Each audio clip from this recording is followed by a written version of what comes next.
Hey everyone, welcome to Classic Rock Revisited. It's a new podcast I'm starting off, and I used to have the We Get It, Noah, You Like Lists podcast, but I started to think more and more that it was more of a rewarding experience to listen to the whole album of certain artists rather than just kind of pick a top 10, especially because my list changes like every single day. So today, once again, I have Ryan Woodhams joining me. So we're both big Fleetwood Mac fans. So we thought, what better album to start off with than Tusk, which is their weirdest, most experimental, kind of out there album that they put out. What was your first reaction to Tusk when you listened to it, Ryan? I think going in and just kind of understanding that this was kind of their come off after the explosion that they had with Rumors, you kind of have high expectations, but also in the back of your mind, you're like, it doesn't, it can't possibly live up to, what Rumors, kind of the bar that Rumors had set. And I went in and it was so different than, like Rumors, you have a lot, obviously it was very centric around the breakup between Lindsay and Stevie. And this album is just, it was like a different adventure in every song, but I think it classified or it experimented with so many different elements of life beyond the scope of relationships that it brought a very personal but not always romantic element out of the band, which I thought was really interesting. And they really played around with some of the musical elements. I thought more so in this album, which I thought was really fun. Yeah, I definitely agree. I think it was the right choice. I mean, Following Rumors is one of the biggest albums of all time, one of the best selling albums ever. Um, Lindsey Buckingham said that they didn't want to make Rumors 2, that they wanted to kind of dive into something else, something unique. They were heavily influenced by the Beach Boys' Pet Sounds, as well as Talking Heads albums. And I just think it's fascinating to see all the different genres they kind of play with and all the different things they experiment with in this album. So just a little bit of background on Tusk. It was the third album with the Buckingham, Nicks, and then McVie's and Fleetwood lineup, which is like the classic Fleetwood Mac lineup. It followed Rumors, one of the best-selling albums ever, as I mentioned a second ago, and it costs $1 million for production, which is the equivalent to 3.52 million today. So this wasn't a cheap endeavor for their follow up. And then it also got a little bit of critical acclaim, even though it was met with a bit of confusion at first, as NME ranked it the 445th best album of all time, and it made it on the 1001 albums you should listen to before you die book. So without further ado, let's just jump right into the music. So we're going to go track by track here, and for the first one, we have Over and Over from Christine McVie. Could it be me? Could it be? So, Ryan, what are your thoughts on the opening track for Tusk? Over and Over, I thought was an interesting one to start off with. It was not the most, um, it was not the most drawn out and in-depth sort of ways to lead into the album, so I thought it was an interesting choice for the first overall. In fact, there was only um, two non-chorus verses to this track, which I think is kind of an interesting way to lead in, and that's something typically I would associate more with Lindsey Buckingham style, but this was Christine McVie's song. Um, Looking at the track itself, as far as from a musical standpoint, it was very simple. There was not a ton of read between the lines in this album. It was, it starts off, "Could you ever need me, and would you know how? Don't waste our time, tell me now." And it doesn't have to be. Sometimes there's the cliche of, sometimes less is more, and that's not a particularly complex or long-winded way to enter the song, but it really sets the tone for the album that I think is really, or I'm sorry, for the track that I think is really more carried by the musical components that go along behind it. Um, but definitely it's a song that if you listen to it, you can understand more of, like, you listen to the words and then the gaps in between. you kind of think about what's actually happening, what she's actually saying, the message she's actually sending to whoever the person who's listening to the song wants to envision in their mind. I think it's kind of one of those really mysterious pieces, in my opinion. Yeah, I kind of like how it has a ominous kind of open to the album, because I mean we're gonna get into this soon enough, but it this album does kind of feel like three different solo artists kind of meshing together to make this piece of weird art, which is why I love it so much. But I really think that the soft voice of Christine McVie and the bass work from John McVie is a really great duo. And I think the best part about this song is that it has such a soft rock kind of relaxed, like vibey feel, and then you jump right into the second track, which is completely jarring and in your face, and it's kind of hard to describe actually. But yeah, we'll get back into that in a second. But did you think that there's any other track that could have fit the beginning of the album better?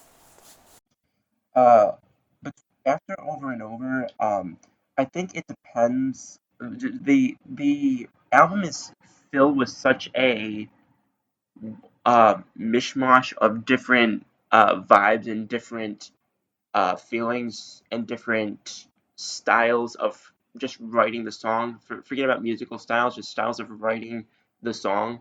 That I think you could put almost any of these songs in the front, and make the argument that it sets the tone, or make the argument that there's no perfect, not it wasn't, not meant to be a cop out answer, but that's just how um, many different styles hit this album. There's not like one undercurring theme here, like there was with Rumors, and I think that's one of the things that they were going for, is having, you know, the different vibes every time there's a new track.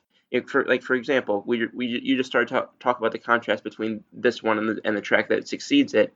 I think it was a brilliant move by them to go with a Lindsay song after a Christine song, because when you have sort of almost a punky sort of element to Lindsay's sound, which is very animated, it's very aggressive, it's very poignant, and very much in your face when you're listening to it, which is very much how he wrote his music.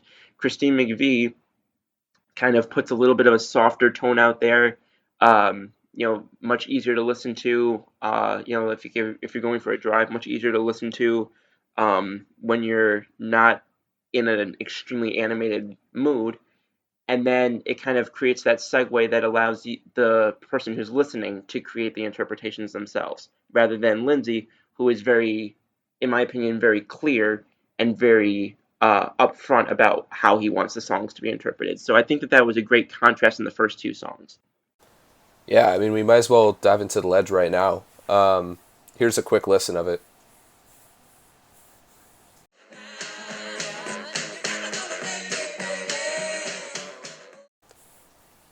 So for the ledge, I think this is probably my favorite Lindsay track on the whole record.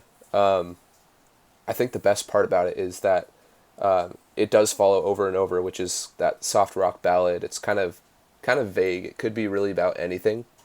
And then the ledge. I mean, it's just very specific, in your face, like you mentioned. Has a really distorted, crunchy guitar sound, which I think goes really well with kind of like the clapping sounds in the background. And also, I think there's one point in the song where the lyrics were like screamed into a toilet, which just kind of shows how crazy this album was and how crazy Lindsey Buckingham was acting when they're making the album. But yeah, this might be one of my favorite early tracks in the album. I would agree with that. I think that this is, of the tracks that Lindsay wrote for this album, I think that this might be my favorite one. Aside from obviously the title track, which we'll get into later on. Um, but the it's almost as if, because in the beginning he's not just very loud, he's very fast paced, he's very persistent, he's very it's coming out very hard and fast. And to me, it's almost as if like he's just coming out of this argument with um, whoever he's, presumably Stevie, with whoever he's writing these lyrics about. Can you love me, baby, or you can love me, baby, but you can't walk out. Someone ought to tell you what it's really all about. When you get to that point, it's almost as if he's literally just finished saying this to the person, and then he came down and is singing it, to millions of people immediately afterward. You can hear that intensity and that just whirlwind of emotion just spewing right out of him, in both the um, persistent and aggression of his music, but also his the way that he's singing these lyrics as well. Yeah, and I think that's one of the best parts of the album, to be honest. Like, you get Christine McVie, and she's usually delivering these uh, soft ballads, and then you got Stevie Nicks, who's contributing some really like heartbreaking songs to the album, and then Lindsey Buckingham's over in the corner doing his own weird shtick.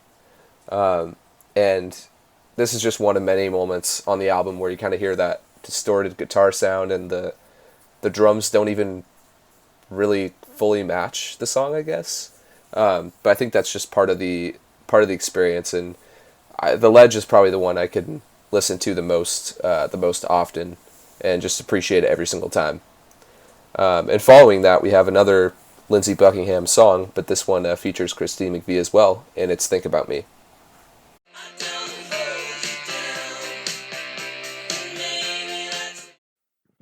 Think About Me is, now I've said repeatedly that Christine McVie is my favorite personally of the Fleetwood Mac core lineup, and this is one of my favorite tracks by her.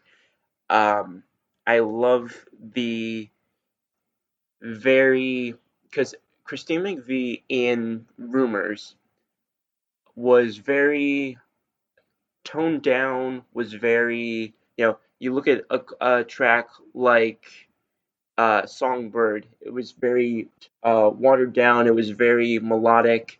Or even "Oh Daddy" as well. Oh Daddy was another one.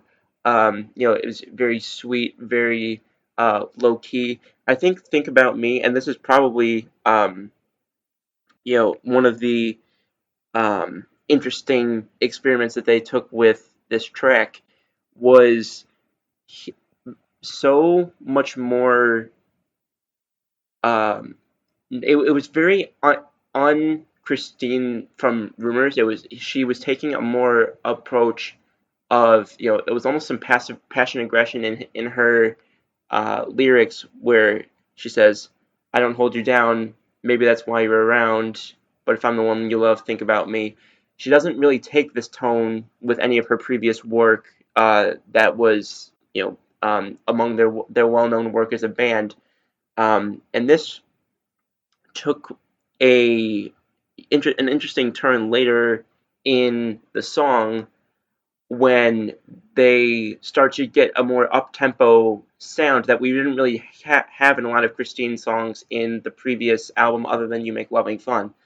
Um, and I just thought it was a very interesting. I like when artists try to do things that aren't really what they're known for as in terms of the music that they write.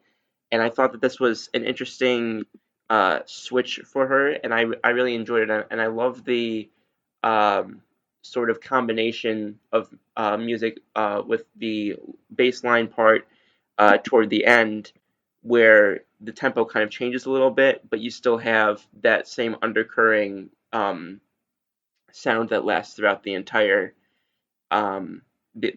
piece. And she had said at one point that she didn't think that this song was gonna be very successful, but it turned out to be one of the better known ones off this album.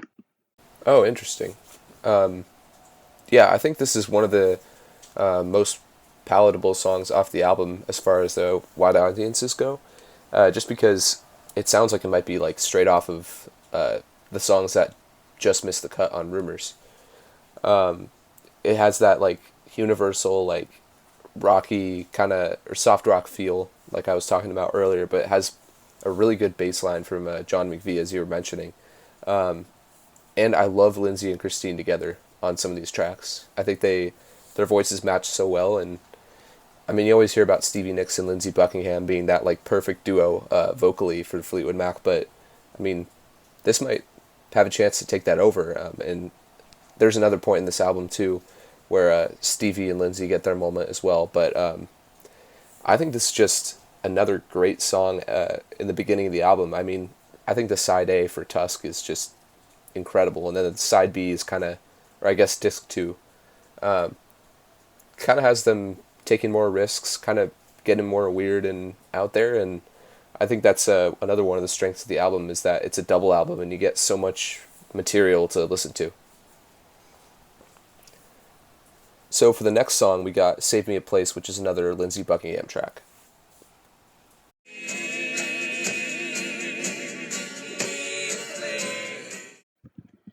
Alright, Save Me a Place. This is the fourth one off the album, and it was one that you actually had recommended to me to check out a couple months ago, last time we talked about Fleetwood Mac.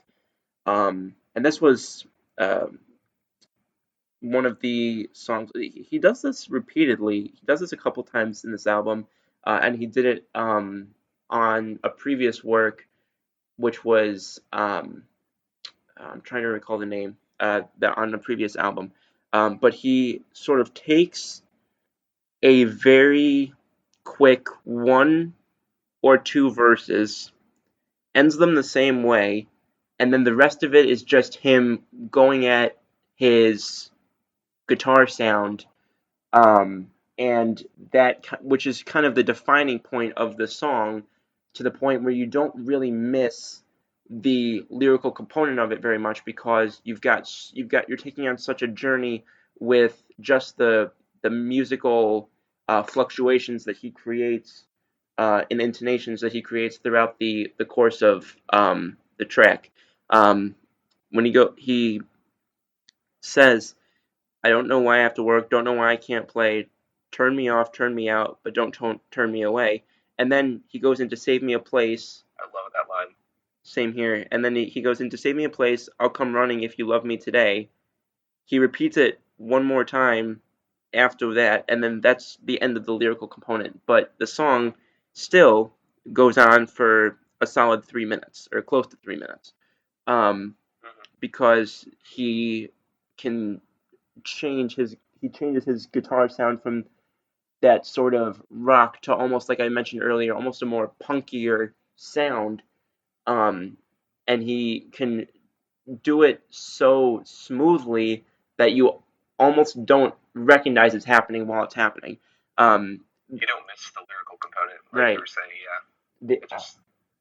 yeah. I think one of the best parts of this song is that guitar solo, and just, it's such a simple song, and you get John McVie and Mick Fleetwood actually on the vocals for this one, which I believe is their only track where they've been credited for singing.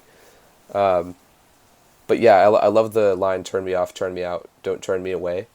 And I like how it kind of changes the pace and keeps the energy going, even though it's like kind of slowing down, which leads into Sarah. And with that, you took us to our next one here. Sarah, the number... Very excited to talk about this one. Yeah, I'll let you go first, since I know that you've got a lot to say on this one.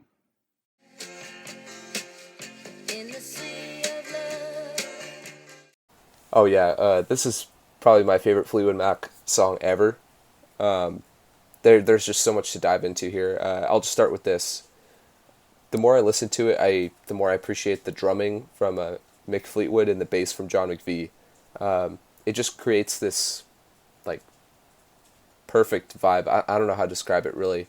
It kind of feels, I said this before, and it sounds like the most pretentious thing ever, but it feels like you're falling into like a warm pool and you're just being like enveloped into the song. And it has one of my favorite lines in music ever.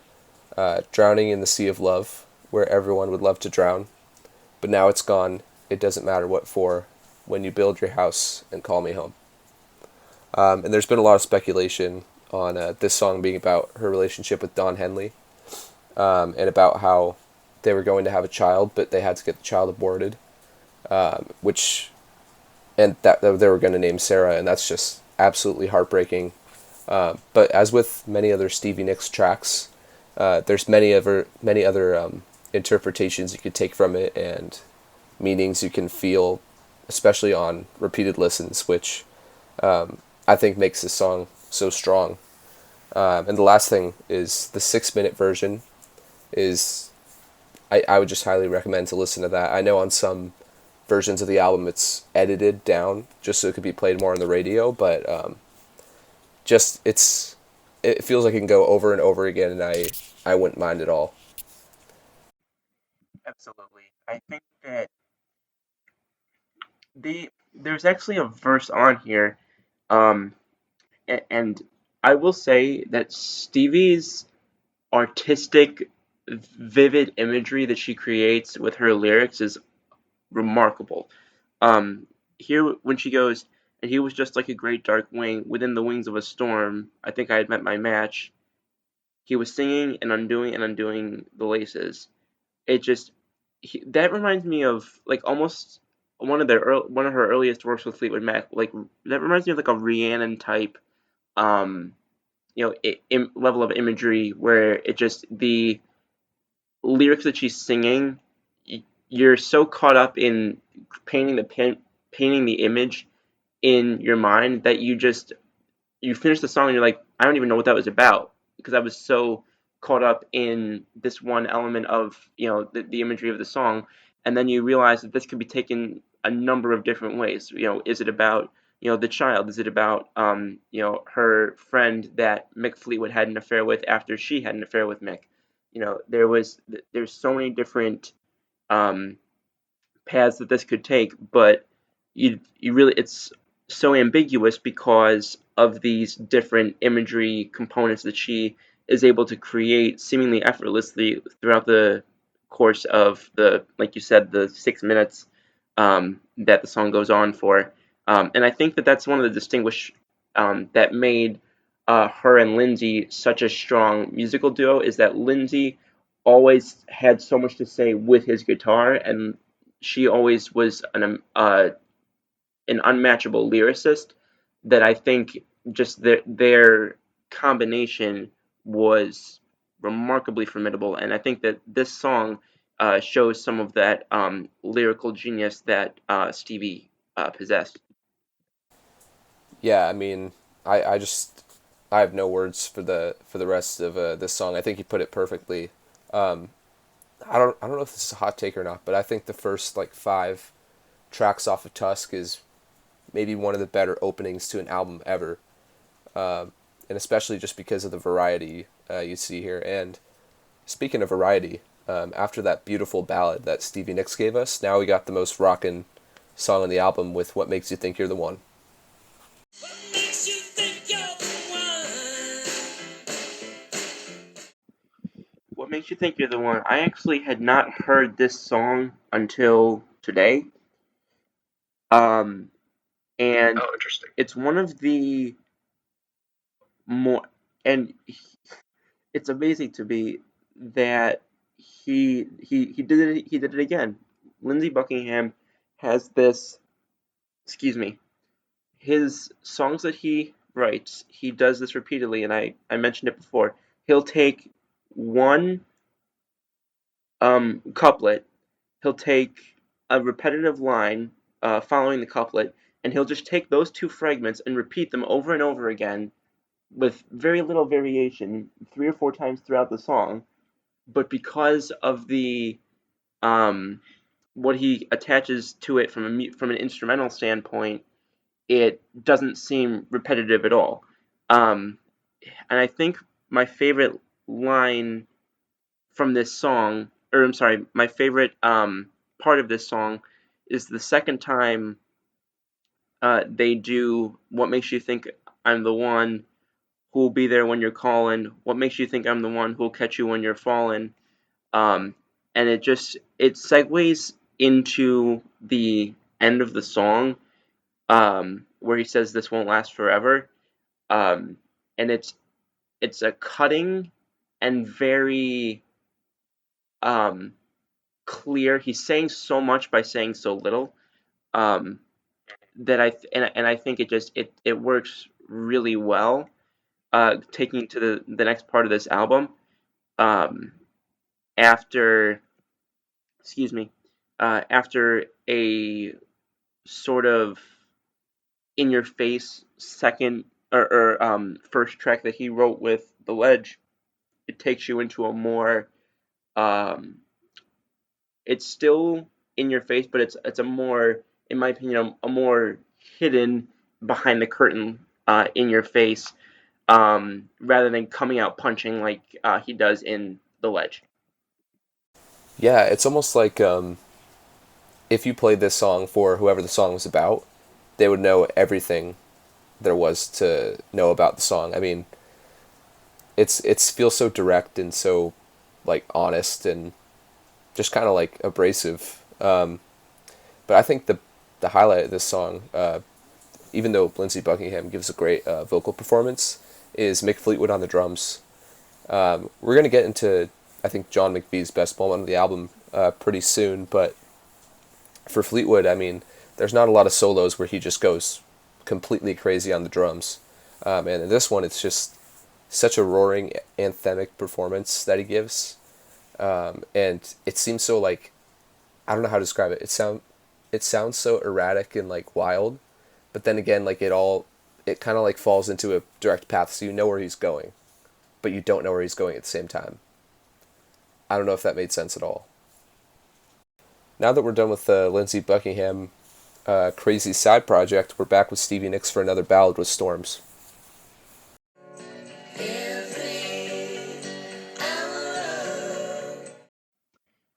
Storms. This might have become one of my favorite Stevie Nicks songs. I think this song, I talked a little bit earlier about the imagery, but this is a more internal sense of imagery. Every night that goes between, I feel a little less. As you slowly go away from me, this is only another test. And she continues on like that, and then um, she goes, and I did not deal with you. I know, though the love has always been. So I searched to find an answer there, so I can truly win.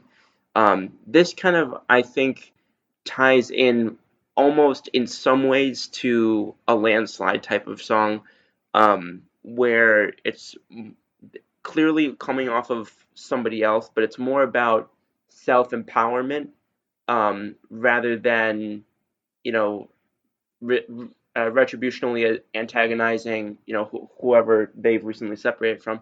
Her songs are very much about self rejuvenation, and I think this particular and she really made that mark with Landslide, and I think that this is kind of her follow up to that in Storms, where she talks about so I tried to say goodbye, my friend. I'd like to leave you with something more, uh, but I've never been a calm blue sea. I've always been a storm. She clearly has this message that she's trying to say, and she did it in Landslide, and she did it in Dreams as well. Dreams was another one, where she's not trying to be antagonistic towards Lindsey, but she's still sure as heck trying to make him understand how she feels at the same time.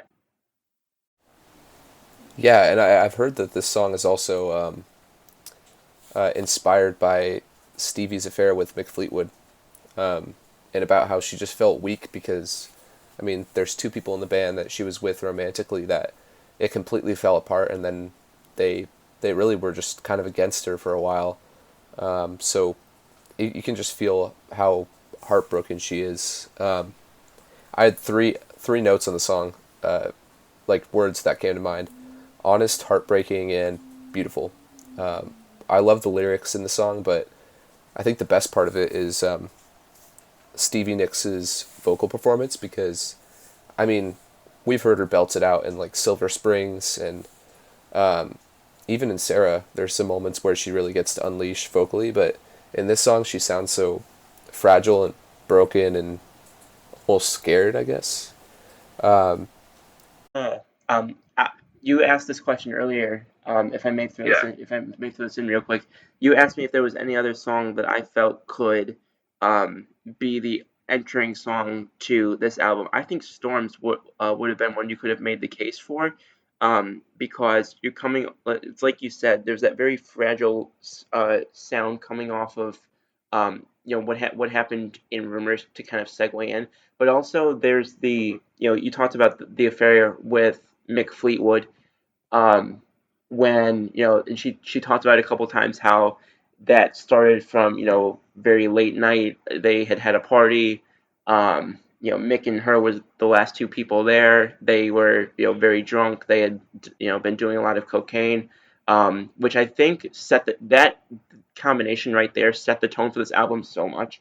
So I think that this song may have been one, if to answer the earlier question, this song could have been one that set the tone really for the rest of the album, because it's got that affair. It's got the fragileness of how she was feeling after the breakup, and then the affair with Mick, and it's got those elements of that sort of party, insanity lifestyle that really define this album. So I would say this would definitely is a song that I think, if you think of the songs that really embody what Tusk as a record was about, I think that Storms is definitely up there.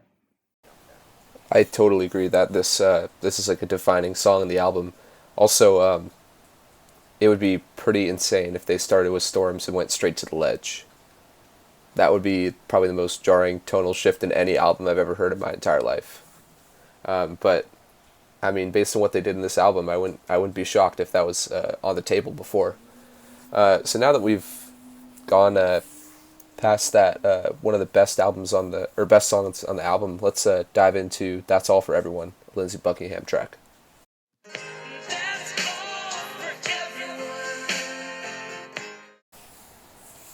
So, oh, go ahead. So that's all for everyone. I don't really have too much to say about it, but I like how it kind of transitions into what you could say is like the most experimental part of the album. There's a couple songs here on the first half of Tusk that I believe like has some universality. I don't know if that's a word. Universality. Let's move on. It has like a universal appeal where, I mean, anybody who listened to Rumors would probably enjoy a couple of these songs. But this is like where they get really experimental and kind of weird with it.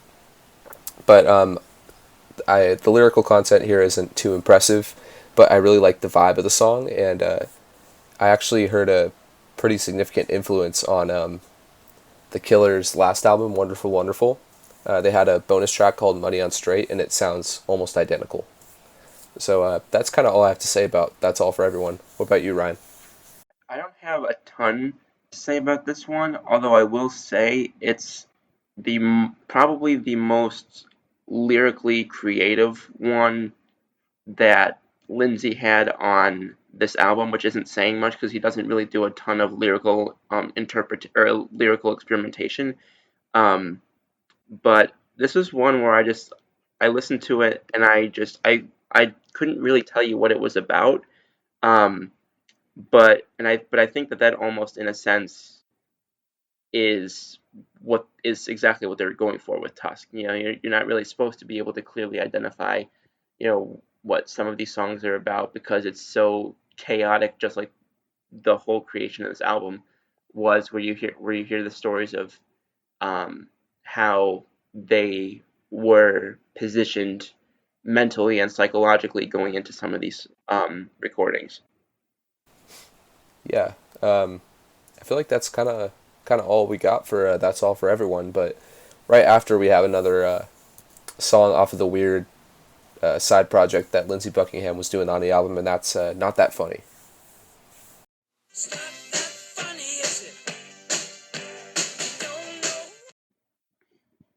Not That Funny was an another interesting one that I was also another one that I had only heard or only just heard recently.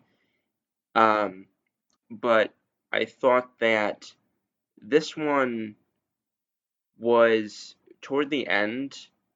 He when he says, "Here comes the nighttime, looking for a little more, waiting on the right time, somebody outside the door." What a weird way to end the song. Like that, just like this is not in no way am I comparing the two bands, but this just reminded me of like Somebody's Watching Me by Rockwell. Like that was just like a very Yeah. a very almost paranoid way to end a song, um, which I thought, and I had listened to it, and when he goes to that line, I was like, I thought I had missed something because all of a sudden the song ended, and I was like, wait, I had to have missed a line there. Like that was a very unusual way to close out this track. Yeah, it's definitely the biggest. I think it's the biggest WTF song of the album. Uh, it's kind of, I mean, The Ledge and some of the songs that came before are kind of odd and off kilter, but this song is it's kind of hard to pin a meaning on it, or pin like where Lindsey Buckingham was at mentally when he was making the song. But one thing I do enjoy about the song is I mentioned earlier about how Stevie Nicks kind of had like a weak, fragile voice on Storms, which really added some effect to it. And this one is kind of does the same thing in a completely different way, where Lindsey's voice sounds really like rough and almost like he's just recovering from a cold. And then you have the distorted guitars in the background too, so it just kind of adds like an uneasy kind of feeling when you're listening to it. And I've got to admit, it's a really, really catchy song. I had a couple days at work where I was just singing the chorus back and forth like the entire time in my head. Luckily, I wasn't singing it out loud because my coworkers probably would have been concerned for me. But yeah, I mean, it's not a bad track. It's just one that you listen to it and then you go to the next song and you're like, that was kind of an odd experience. So following that, we got another Stevie Nicks track, and this one kind of closes out the first half of the album, which is a double album. And this is Sisters of the Moon.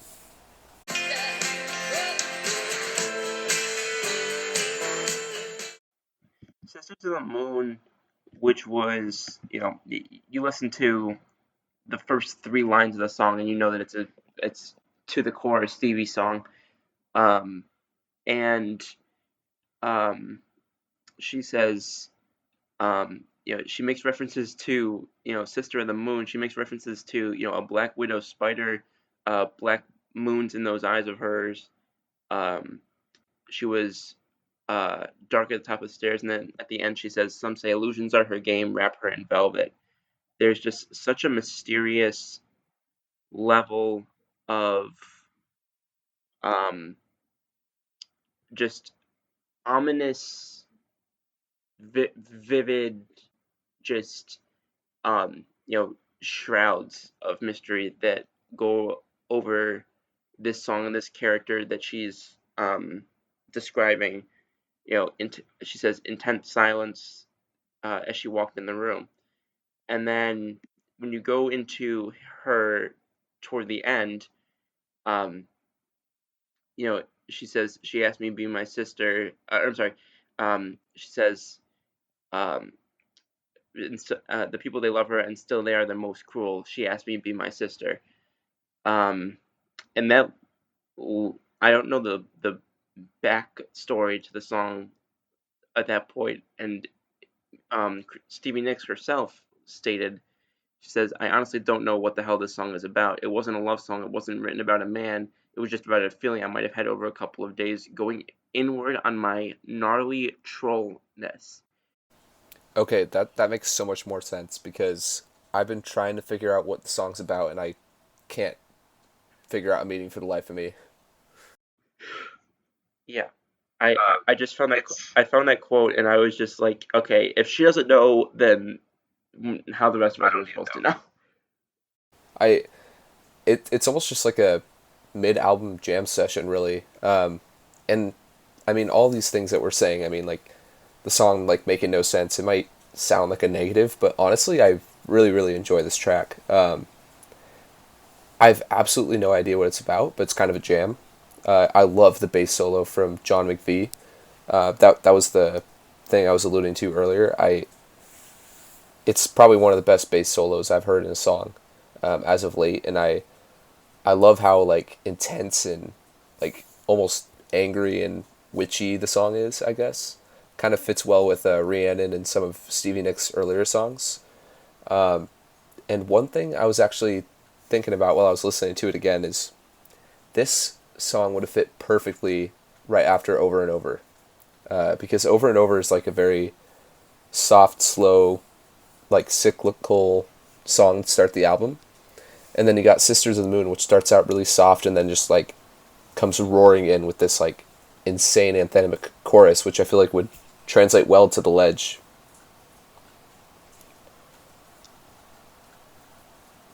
So we're just gonna dive into the next song here. We have another Stevie Nicks track, and that's Angel.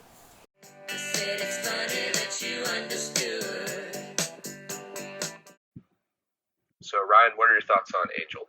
Angel was it was one of the songs that I listened to off this album where I was a little more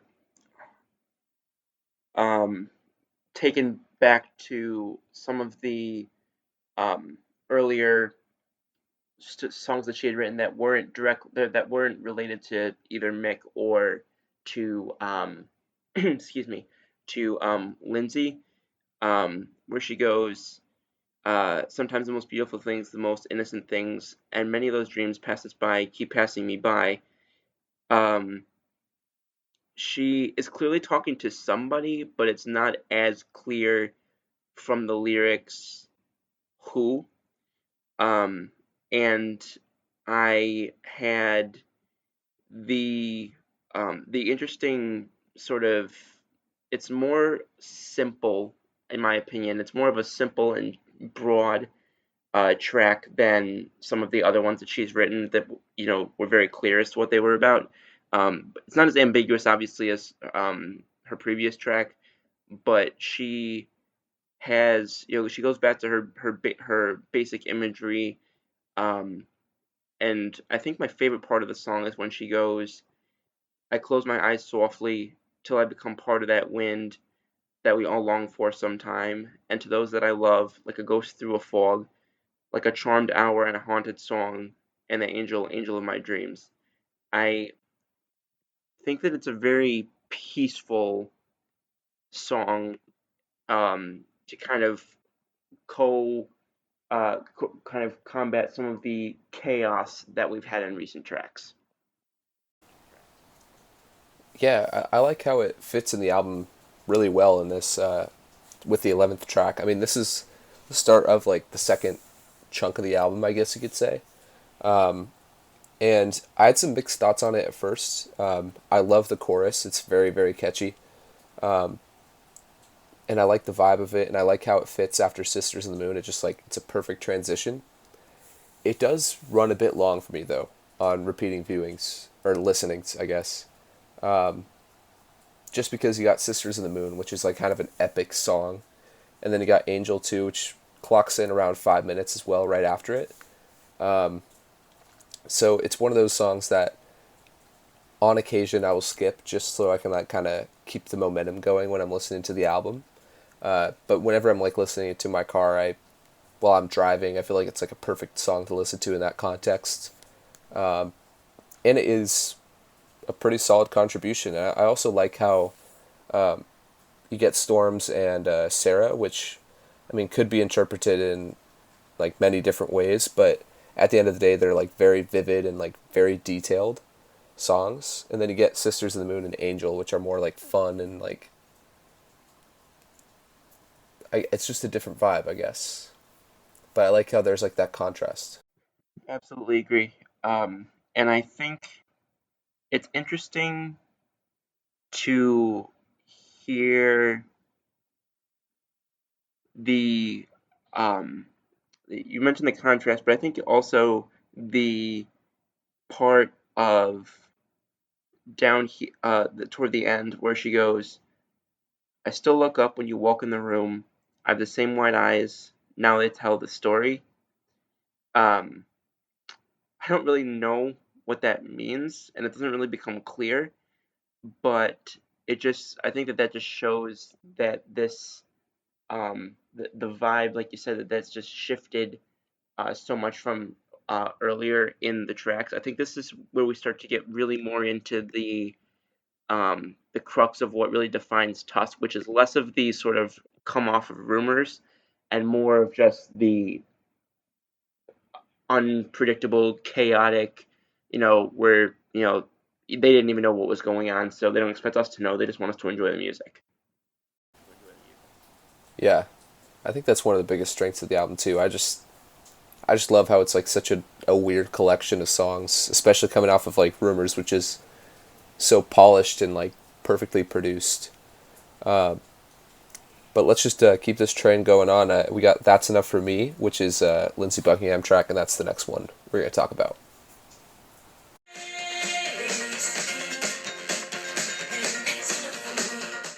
So that's enough for me. Again, another example of Lindsey with his there's a tone shift. I think it was about a minute and 12 seconds. I could be wrong because it hits differently depending on or depending on which version you're listening to. Um, and then there's there's only 6 lines to this song. Um, and then 2 of those lines are taken up with not even actual lyrics. It's just kind of scat music. Um, and I think that when he goes from every time that you make a smile, it's the same old way it used to be, and that's enough for me. Every time that sleep don't come, it's the same old pain that used to be, and that's enough for me. And I think that that's sort of an effort, just consistency, where he'll it's almost as if he is taking a poem and putting music to it, because he says things that have very similar um, and very consistent um, formulas, for lack of a better term, in terms of how the lines are constructed. Um, and then he kind of just puts this intense, rockish, gruff, um, sort of um,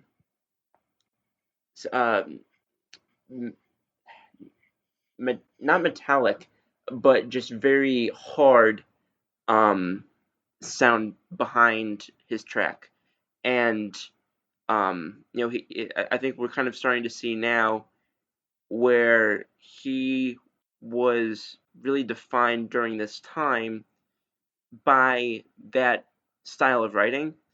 But he noticeably, I think this is the most telling part of the song, when he comes off of that scat line, and he goes back. He repeats only the second line when he says, "Every time that sleep don't come, it's the same old pain it used to be," um, which shows that that's the line he, obviously meant to emphasize aside from the first one, which is, very subtle, but if you're listening closely enough, you get what he's trying to say. Yeah, actually, at first this track became kind of skippable for me. Where, like, I mean, it's a double album, so obviously I don't always have an hour and 15 minutes or however long the album is in total. But this song just gets so much energy back in the album. With Sisters of the Moon and Angel, I mean, even though both have like great guitar moments and some solid Stevie Nicks vocals, they do run around 5 minutes, and then this one's just real short and sweet. Injects a lot of energy into the second half of the album, and we're gonna go into 2 Christine McVie tracks that are very slow and melodic next, and this just kind of like keeps the pace going, gives it like a nice boost. So as we pass the 45-minute mark here, we're just gonna kind of quickly go through the next couple tracks. So for Brown Eyes, I'll take this one, and then Ryan, I'll have you take Never Make Me Cry. So let's start out with Brown Eyes.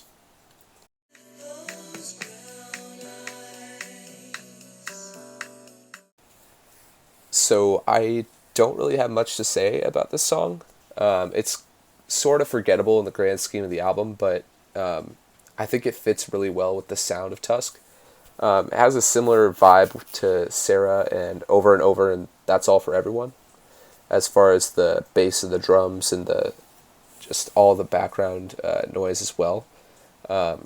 So I mean, even though it fits well with the album, it's just kind of one where I listen to it and I don't really take much out of it as some other songs on this album do. So now let's just go into Never Make Me Cry, which is the next track of the album.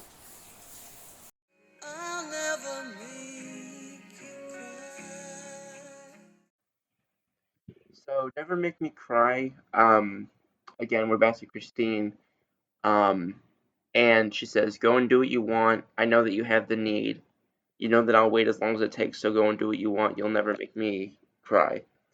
Um, and this is just a very casual, but clearly, it's like there's a wound there that it's like they're just trying to um either trying to ignore, trying to play off or play down. Um, and I think that that's clear by the next line, which is, "I may not mean everything, but I'm happy to have your love." Um, and it's just, I don't know. There's a very interesting part there that I think a lot of her. I think a lot of her songs can be defined by one or two lines, and I think this is that defining point for Never Make Me Cry. Yeah, and I feel like it's kind of like Christine McVie's Sarah track, where it's probably her at her most vulnerable. But I just don't think it reaches the highs of Sarah. No, I don't. Personally, No, I don't think so. Because I don't think there's the ambiguity across so many sensitive and um you know just um heartbreaking. heartbreaking topics that could potentially that they could all potentially have relevance to. That definitely, I think, would put Sarah um, on a different level. But I see some of those same elements or similar elements aside from that carry over from Sarah into this one. Yeah, definitely. So now we have another one that I want both of us to kind of touch on, and this is I Know I'm Not Wrong, which is probably the last of Lindsey Buckingham's really weird experimental stuff on the album.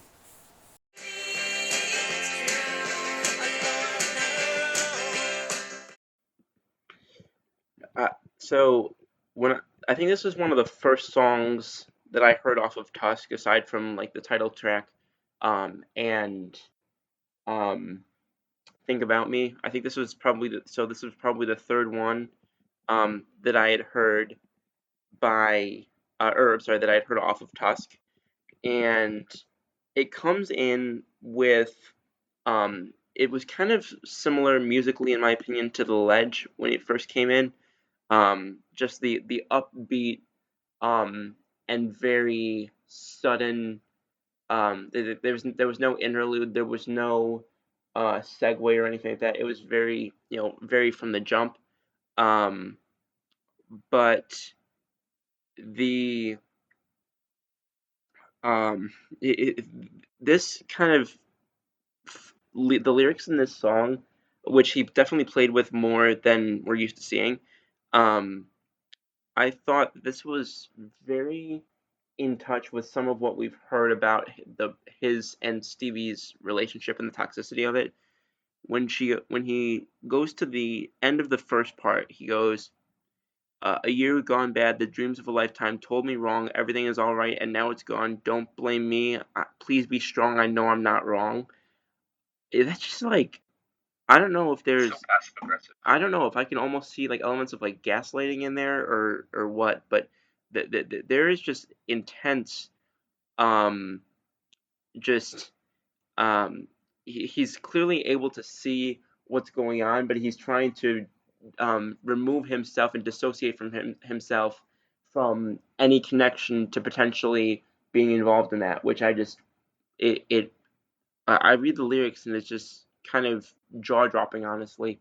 But it That's definitely like, should I be here right now? right, Should I be listening? right. It's like that gif where he's like, all right, I'm gonna head out, and then Yeah, exactly. um, but it made for a really unique song for sure. Um, and then um but um he's clearly sending, a very, again, another very passive aggressive message, and then he goes into here comes the nighttime looking for a little more, and it makes him it's like what is he saying there? Is he looking for more, opportunities to, be with her? Is he looking for Somebody else. yes, somebody else, because he says somebody outside the door. Is that her? Is that somebody else? It's I think this song, I think it's under it gets underrated just for how many times it just makes you think, what on earth is going on? Yeah, I love how it's like a kind of like a spiritual sequel to Not That Funny and That's Enough for Me. Kind of like a trilogy of songs that kind of have that same energy. And once again, it's a bizarre tonal shift, and the song is just so like cutthroat. It kind of reminds me of Go Your Own Way. Like how on Rumors with Dreams, Stevie Nicks was kind of saying like, "I'm gonna haunt you in your dreams," essentially, and then Lindsey Buckingham's like, "Just leave, like, scatter off, like, don't bother me." So you can really tell how like both people coped with the relationship just through the music. And then after that, we got two more tracks that are kind of slower ones. So, would you rather take Honey High or Beautiful Child? I'm a big fan of Honey High, so I'll take that one. All right, go ahead. All right, so Honey High, excuse me. I had heard this one a little while, or I don't know why I said a little while, some time ago, and the it's just interesting to me. It kind of reminds me of when she says, "Lord, it's good to talk to you, even sweeter than wine. Don't take the love light away, because I'm far away from home."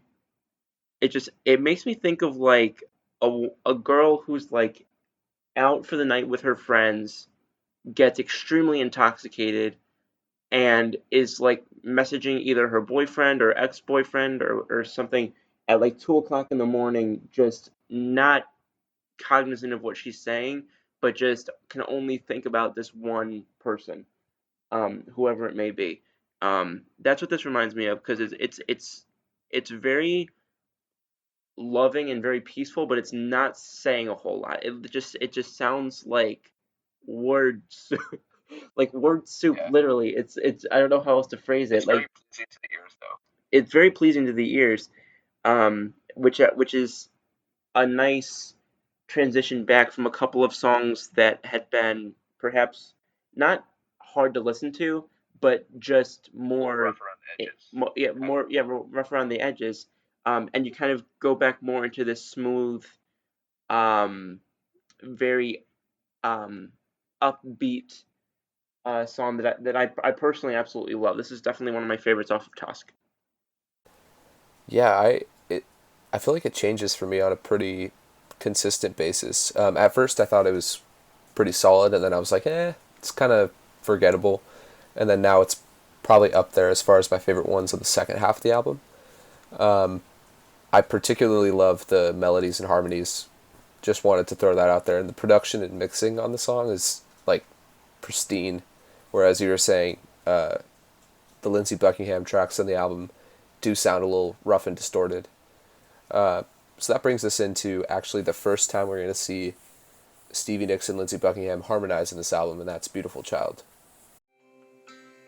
Beautiful Child. So, Beautiful Child, I kind of have mixed thoughts on it. I think that the beginning of the song is a bit weak, but I feel like the further the song goes and the more like we get into it, the better it gets, to the point where by the end I kind of love it every time I listen to it. First of all, I mean, Stevie and Lindsay sound incredible together, and it's kind of surprising this is the only track on the entire album where it's just them two singing together. And one other thing I wanted to kind of throw out there with this song is it's probably one of the cheesiest songs that Fleetwood Mac's put out in their entire discography, but it works. I mean, there's not much to say about it besides that. Overall, what are your thoughts on this song, Ryan? On Beautiful Child, I think that it's um, obviously any song that has, like you said, the big two on it, that's just an iconic Fleetwood Mac. I think that the lyrics definitely lend themselves more to a Stevie song though, in terms of the imagery that I keep using that word. Um, it says, you fell in love when I was only 10. The years disappeared. Much has gone by since then. I bite my lip. Can you send me away? You touch. I have no choice. I have to stay. Oh, I had to stay.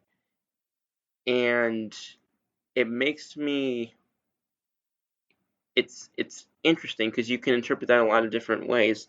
In terms of when she says I had to stay, is like she felt like she didn't like she had to stay, like she felt like she wanted to, and and didn't want to lose whatever that was, or she had to stay like she staying against her better judgment. Like it's an interesting ambiguity that different aspects of those songs can create. um, and then Sleepless Child, there is so little time, your eyes say yes, but you don't say yes, um, was, um, again, those contradictions that this song creates repeatedly are, very inquisitive. Yeah, and I've heard the song's actually about Mick Fleetwood. I'm not sure if this is just kind of speculative, but just kind of by his childish nature, and how he like was older than Stevie, but still kind of had that like youthful way about him. So I think it's kind of an interesting track to think about. So now with the 18th song on the album, we have "Walk a Thin Line," which is Lindsey Buckingham's, I guess, last solo song.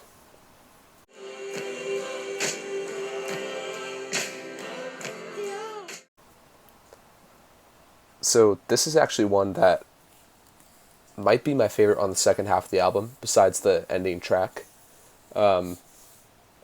It's kind of has a similar setup to "That's All for Everyone," which is kind of like relaxing. It has like a very like it invites you in, I guess, where it has this like vibe that you just kind of want to stay around the entire time. It's a very very strong vocal performance from Buckingham. And one of the things I find interesting, like the more I listen to it, is Mick Fleetwood's drumming is sort of messy and inconsistent in here, but I think it's oddly effective. Like there's parts of the song where it just seems like there's like a slight delay in when he actually drummed and when he might have supposed to been drumming. But I think that's just like another part where Buckingham wanted to kind of subvert all expectations, and maybe that included making the sound a little bit off kilter. So, do you have any thoughts on the 18th track here on the album, Ryan? I apologize. There was a bit of a net uh, sort of drop briefly there. Um, but as far as looking at the song, first of all, I think that um, the back side of this going into Walk a Thin Line, um, when you're looking at a um, Lindsay song, it was. I actually had looked this up, that there was an inspiration by one of the Rolling Stones tracks called Sway. There was a drum part by Charlie Watts that I guess that it says caught the interest of Lindsey Buckingham. So I just thought that was kind of interesting because he had mentioned this is the second time I've actually heard him mention that there was influence by the Rolling Stones on one of his tracks. When he wrote "Go Your Own Way," he talked a little bit about how Street Fighting Man influenced his choices for doing that song. When he was working with Mick Fleetwood to compare the guitar and the drums. So I just thought that was just an interesting anecdote how that was another Rolling Stones piece that those two kind of took some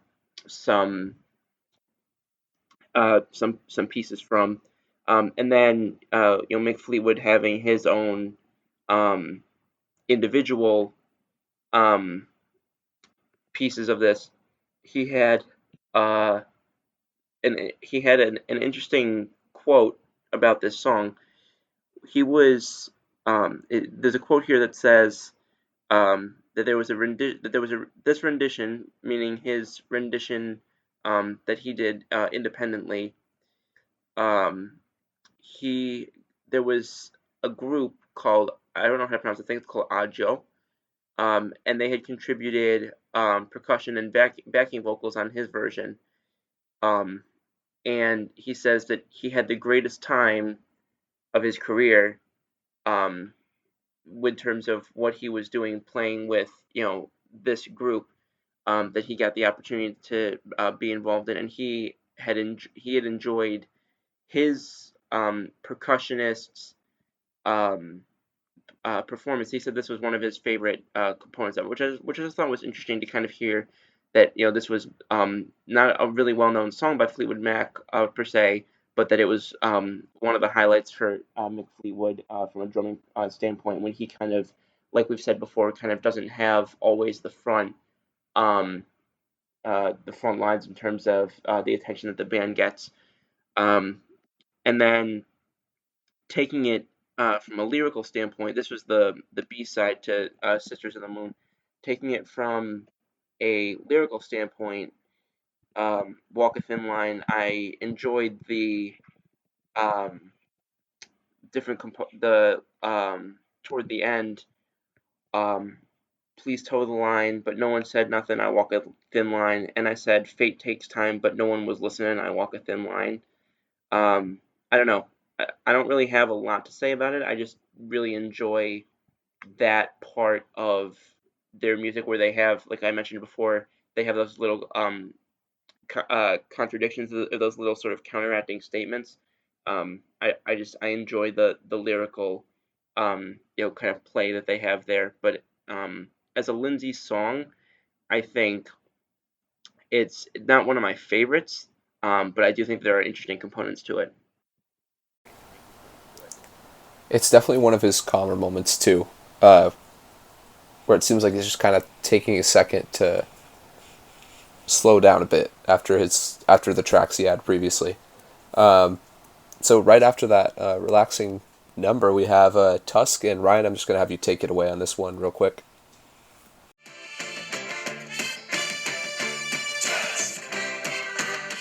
Okay, I think Tusk is probably, in terms of just composition, probably one of the weirdest songs I've ever heard. You, you listen to the interview that I believe it was Mick Fleetwood did, um, and excuse me, sorry. So there was one interview that he did where he talked about how he literally used, I think it was a lamb chop or something. But there was some sort of cut of meat that he used as a percussive element to this song. And I sit back and I think you're gonna be recording something that's gonna be the title track to one of the biggest to the follow up to one of the biggest albums of all time in classic rock, and your idea is to put a piece of meat and tissue boxes in as percussive elements. have an interesting reaction to that. Yeah. And I think it just goes to show how um, unique their senses and their perceptions were of reality and the world at this time, based on some of the things that were going on that we've discussed before. Um, and honestly, I actually, when I was looking at this song, I had to go back earlier and I had to actually re-look up the lyrics to Tusk because so much of the most memorable components of it are have nothing to do with the lyrics. There's the USC Trojan, the famous USC Trojans version. There's um or the marching band rather.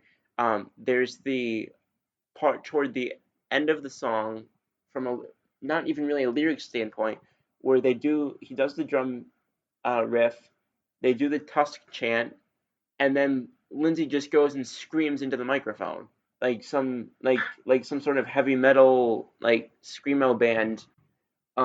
It was a very odd song to listen to, but it's one of those that I, of course it had this song of course this album had to be named after this song because this is exactly the type of weirdness and just WTF moments that are littered throughout the entirety of the tracks of this particular record. And I think the there's such a dynamic shift from the beginning where there's some tempo to it, but it's very almost quieted and it's very almost lulling, and then you get to the doom doo doo doo doo doo, and then the Tusk chant that they do repeatedly, and it just the dress the magnitudinous of the shift between um, the beginning and that point just is remarkable to me, and it makes this track definitely one of the most, if not the single most, unique individual pieces I think I've heard in classic rock. Just I can't explain it any other way. It's such a weird thing that the 19th track on a double album is the main track, I guess. Like, it's the name of the album.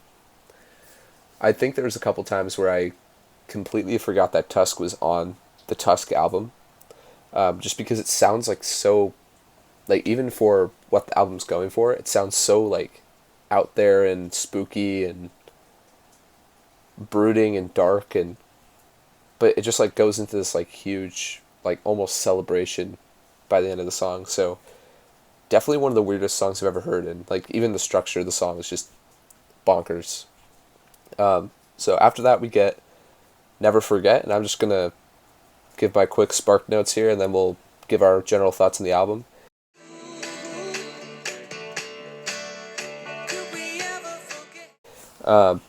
This is Christine McVie's last song on the album, and I gotta say it might be one of my favorites on the album. Period. There isn't much lyrically happening here that's super impressive, but I love that. I love the mixing of the song. Like, the production of it is very impressive, and it matches so perfectly with Over and Over, which is the reason why I think Over and Over was the right choice to kind of kick off the album. Because both of these songs, you got McVie singing them, so they feel like bookends for the album. So whenever I listen to Never Forget, I just feel like I'm getting like sucked right back into the album, and I have to go listen to Over and Over again, and then Over and Over goes to The Ledge, and then The Ledge to Think About Me, and all the way through the album again. So I just like how that song kind of invites you back in and caps off the album in a really strong way. So now we're gonna. I see what you did there.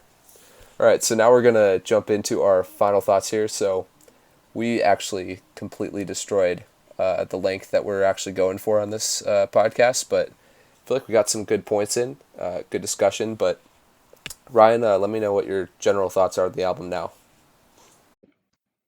I definitely never forget, like we just said.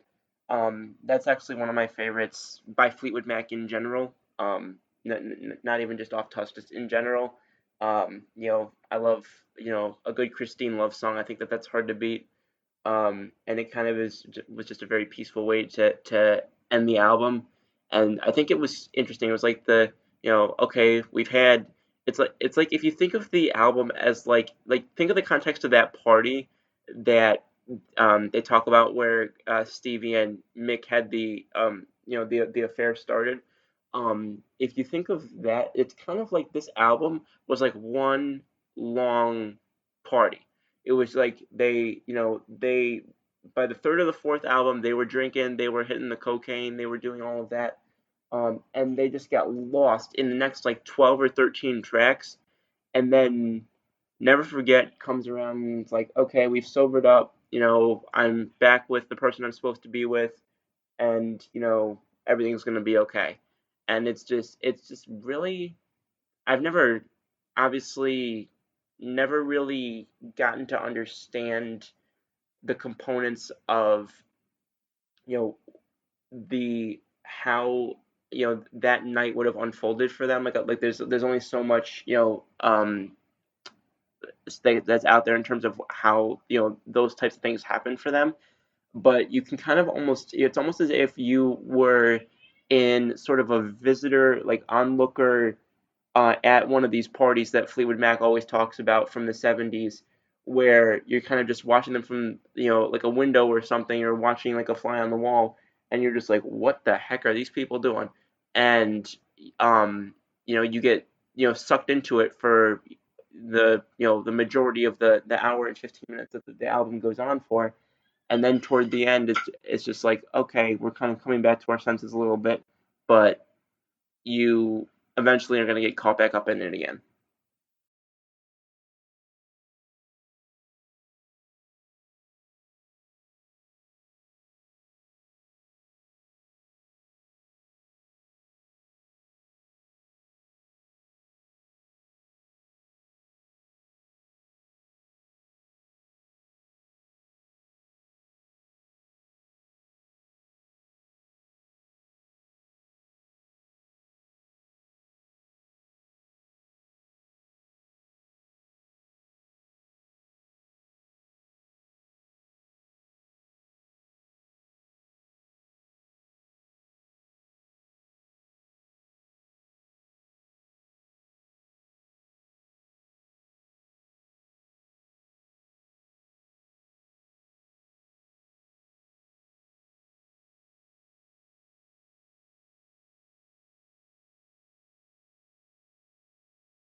Yeah, and it almost feels like the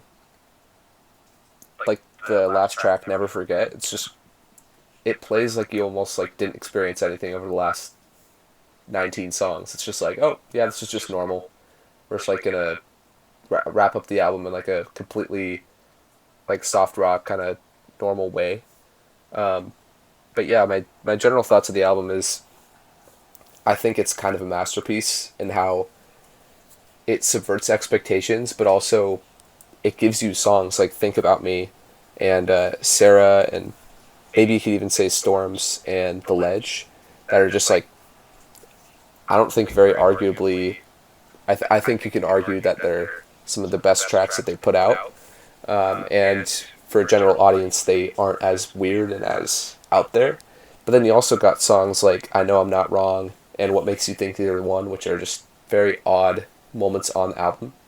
So I feel like the fact that it's a double album is just perfect, that they're able to kind of explore new horizons. And I'm so glad that they didn't try to replicate Rumors, and that they completely went off in a completely new direction. And I'm just incredibly impressed. I mean, my music opinions change pretty often, but right now it's probably my favorite album, period. Abbey Road's kind of pushing up against that title, which we're going to talk about on, I believe, next episode. But yeah, I just love Tusk. There's so many great songs. I think the first half of the album is just perfect. Then the second half of the album is just kind of like a left turn into a different direction for them musically, which I think is so interesting. So I guess that concludes it. Thank you everybody for tuning in to the first episode of Classic Rock Revisited. We're gonna have some great albums coming up. We're gonna dive into the Beatles a little bit. We're gonna have Bruce Springsteen, and hopefully Elton John and Boston and a couple other bands like that. So if you guys liked it, make sure to drop a like and comment your thoughts on the album and if there's any favorite tracks you have. And I'd just like to thank Ryan again. Thank you for joining me today. Absolutely, I appreciate it, and always enjoy talking about Fleetwood Mac or any other classic rock band that we both enjoy. One last point that I'll bring up that I didn't even catch on to before, but I had pulled up Spotify. I had pulled up Tusk on Spotify. It's just interesting to me that the most popular song, according to what they have here, off this album, isn't even Tusk. It's Storms. I thought that was really interesting. Oh wow, I didn't see that coming. But I appreciate you taking the time. I enjoyed talking about it, and I look forward to seeing what the podcast has going forward. And I love the fact that we planned to have this to be 45 minutes maximum, and then now we're at an hour 18. I mean, I think that's just perfectly encapsulating with the episodes that you and I tend to do. Yeah, it really is. All right, see you guys. Take care.